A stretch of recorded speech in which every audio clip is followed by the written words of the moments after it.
Bismillahirrahmanirrahim. Assalamualaikum warahmatullahi wabarakatuh. Selamat siang teman-teman para pecinta dan penggiat literasi, khususnya teman-teman narasi cendekia. Kali ini saya kembali ingin membagikan pengalaman, sedikit wawasan seputar literasi dan kepenulisan buku. Jadi di antara berbagai macam buku itu salah satunya adalah buku atau karya terjemahan gitu. Bisa jadi buku terjemahan yang awalnya adalah berbahasa Inggris, bisa jadi karya terjemahan yang awalnya berbahasa Arab atau berbahasa yang lainnya gitu. Cuman dua bahasa itu mungkin yang lebih banyak kita temui. Khususnya yang lebih banyak lagi kita temui adalah karya terjemahan yang awalnya adalah kitab biasanya berbahasa Arab, kitab berbahasa Arab. Dan ini merupakan peluang yang besar sebenarnya bagi teman-teman yang memiliki kemampuan berbahasa Arab, kemampuan membaca dan menerjemahkan bahasa Arab. Khususnya hal ini juga menjadi peluang yang besar bagi teman-teman yang memiliki background sebagai santri, yang selain pernah mempelajari bagaimana cara membaca dan menerjemahkan bahasa Arab berikut tata bahasanya, itu juga sudah pernah punya pengalaman mengkaji banyak kitab yang diajarkan di pesantren. Nah itu sebenarnya itu sebenarnya eman gitu ya, eman ketika hanya dipahami begitu saja atau hanya selesai dikaji begitu saja tanpa untuk dicoba ditulis ulang sebagai karya terjemahan begitu. Nah, ada banyak kitab yang bisa untuk kita jadikan proyek penerjemahan. Nah, mungkin kalau saran saya pilih kitab yang tipis saja, kitab yang mungkin sedang-sedang saja ya. Jangan kitab yang besar gitu. Kenapa? Karena tentu kitab yang besar itu membutuhkan waktu yang relatif lama dan juga lebih sulit mungkin ya, lebih sulit dalam pengerjaannya itu, sehingga pilih kitab yang tipis-tipis atau yang tangguh saja, dan itu ada banyak sekali. Kalau kita daftar namanya mungkin dari yang mungkin biasa dikenal atau yang mungkin tidak dikenal, itu ada banyak sekali kitab yang itu bisa menjadi objek dari proyek penerjemahan, proyek pembuatan karya terjemah yang ingin kita lakukan. Terus ketika kita hendak membuat buku karya terjemahan kitab, itu bisa jadi kitab yang akan kita terjemahkan itu adalah kitab yang sebelumnya sudah terjemahkan, sudah ada karya terjemahannya, bahkan mungkin banyak karya terjemahannya. Bisa jadi kitab yang akan kita terjemahkan itu adalah kitab yang kayaknya kalau kita googling itu belum ketemu terjemahannya. Nah, dua hal itu sama-sama menjadi pilihan, bisa menjadi pilihan. Kalau kita mau menerjemahkan kitab yang itu sudah ada terjemahannya atau sudah beredar banyak terjemahannya, tidak masalah. Karena memang mungkin kita pernah membaca kitab itu, pernah mengkaji kitab itu selama di pesantren, sehingga eman kalau apa yang telah kita pernah baca, pernah kaji tidak dituangkan dari terjemahan. Tidak apa-apa, tidak masalah meskipun sudah ada banyak terjemahannya. Hanya mungkin berikutnya kalau bisa kita membuat kekhususan, membuat hal yang unik dari terjemahan kita yang itu membedakan atau bahkan menjadi poin plus dibanding terjemahan yang lain. Itu satu.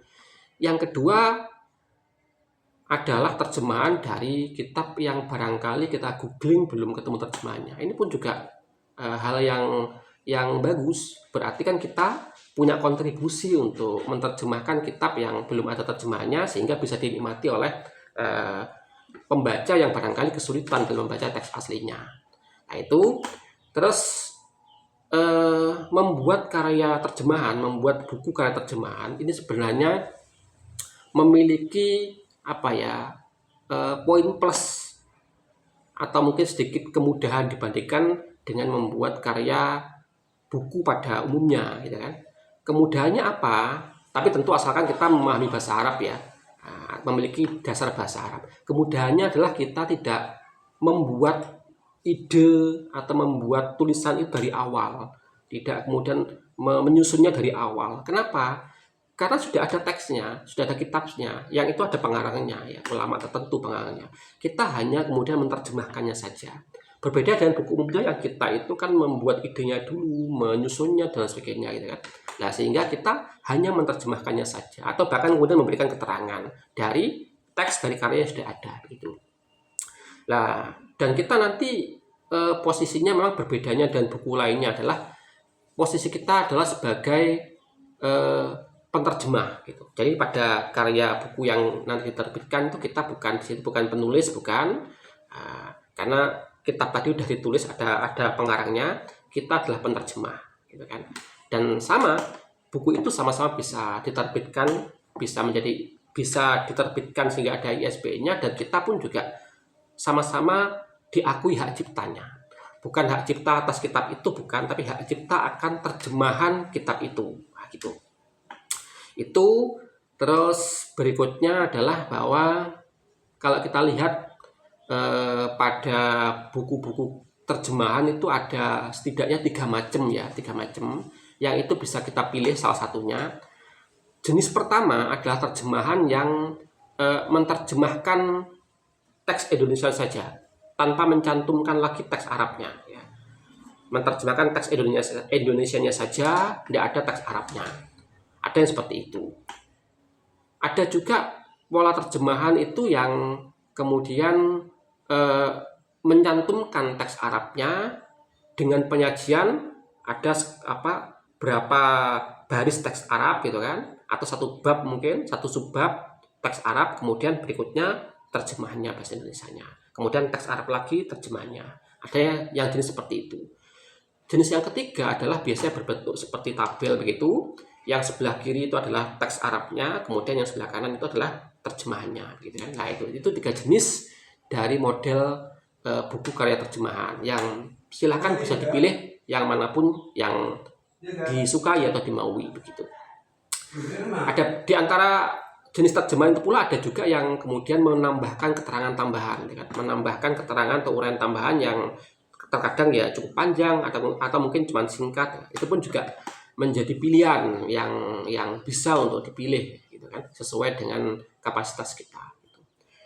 Terus berikutnya adalah bahwa ketika membuat karya terjemahan itu memang seringkali nanti kita akan menghadapi kendala, kita akan berhadapan dengan ada kata-kata yang kadang-kadang kita sulit untuk menerjemahkannya. Nah, ini apa ya? Gimana kita menerjemahkannya? Atau ada kalimat yang kita juga agak kesulitan bagaimana menguraikan kalimat itu.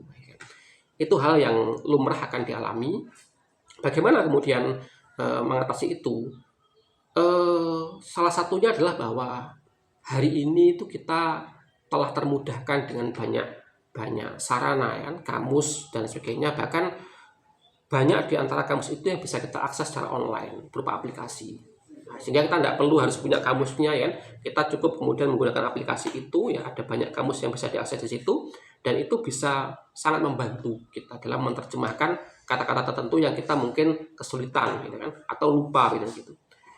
Dan bahkan sekarang semacam teknologi AI lah semacam itu bahkan bisa membantu kita untuk menerjemahkan, dan ini bisa kita pakai untuk khususnya menerjemahkan hal yang sulit tadi itu. Nah, meskipun tentu ya tidak betul-betul kemudian hasil terjemahannya itu betul-betul pas, tapi paling enggak itu sangat bisa membantu kita dalam membuat karya terjemahan.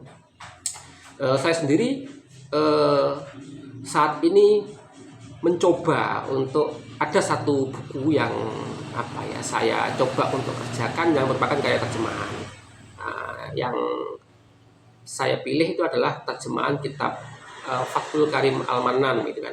Itu kitab tentang adab-adab membaca dan mengajarkan Al-Qur'an gitu. Itu tipis dan saya coba untuk belajar membacanya ya, belajar memahaminya, dan alhamdulillah sudah menjelang selesai penerjemahannya gitu kan. Dan salah satu manfaatnya bagi penulis manfaatnya bagi penerjemah atau bagi kita yang mencoba untuk membuat karya terjemahan adalah dengan kita menuliskan terjemahan itu membantu kita untuk lebih memahami lagi kandungan kitab itu. Karena tentu kan dalam menerjemahkan kan kita sebisa mungkin harus bisa mendeskripsikan sehingga pembaca itu mungkin bisa memahami dengan baik. Maka dengan membuat karya terjemahan bagi kita yang membuat itu, manfaatnya adalah membuat kita terdorong untuk lebih memahami kitab tadi itu.